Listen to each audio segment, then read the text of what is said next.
Crops like corn, tomatoes, sorghum, and sunflowers, transforming more than 200 hectares of sand dunes into an oasis, all within 6 months.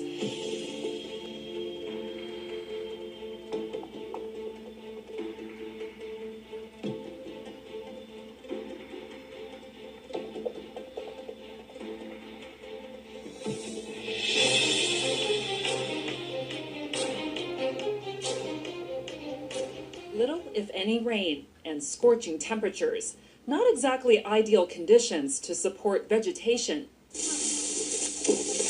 But turning that logic on its head is this desert in North China's Inner Mongolia Autonomous Region. According to our calculation, there are over 70 kinds of crops growing here. Many are not planted by us, but they just grow themselves. Crops like corn, tomatoes, sorghum, and sunflowers, transforming more than 200 hectares of sand dunes into an oasis, all within 6 months. It's all thanks to new technology developed by researchers at Chongqing Jiaotong University. They developed a paste made of a substance found naturally in plant cell walls. When it's added to sand, it's able to retain water, nutrients, and air. The costs of artificial materials and machines for transforming sand into soil is lower compared with controlled environmental agriculture and reclamation. The research team has big future plans. This fall, it hopes to transform an additional 200 hectares of desert, and possibly more than 13,000 in the next few years. The method could be promising for China. In 3 years, the country hopes to reforest 50% of degraded desert land that can be treated. By 2030, the United Nations is aiming to reach zero growth of desert farmland around the world.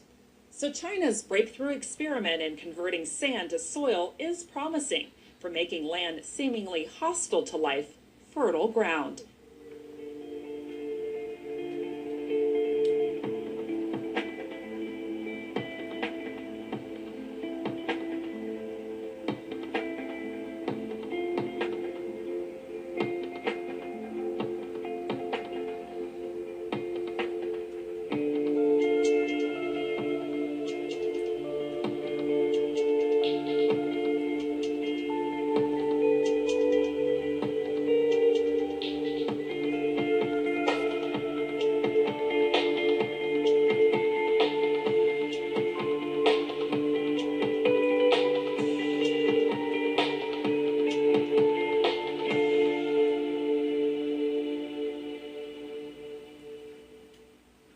Jory lives near the desert.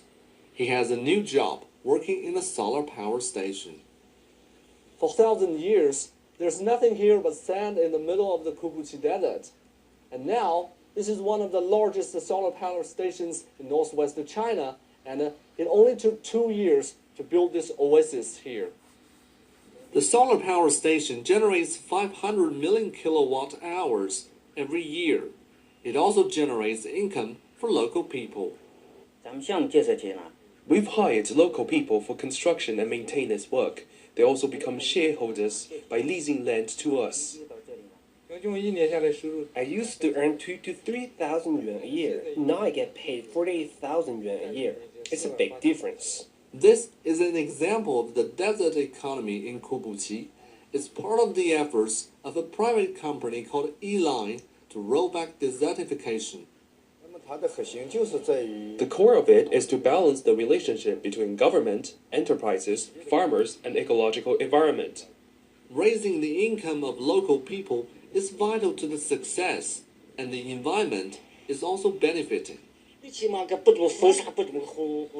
The sandstorms are much fewer, and the movement of the sand dunes has also slowed.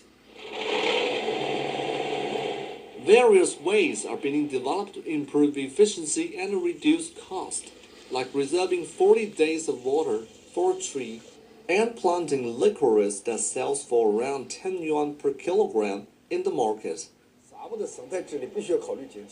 The ecological management in the desert must be economical and respect nature and market rules. The desert economy model in Kubuchi has turned 6,000 square kilometers of desert green, created 500 billion yuan in value, and helped 100,000 farmers out of poverty. We believe this is a model that can be replicated, that can have multiplier effect, and it can be replicated everywhere in the world where we have the right kind of building blocks, what I hear. Desertification affects over a fifth of China's territory and a third of its people.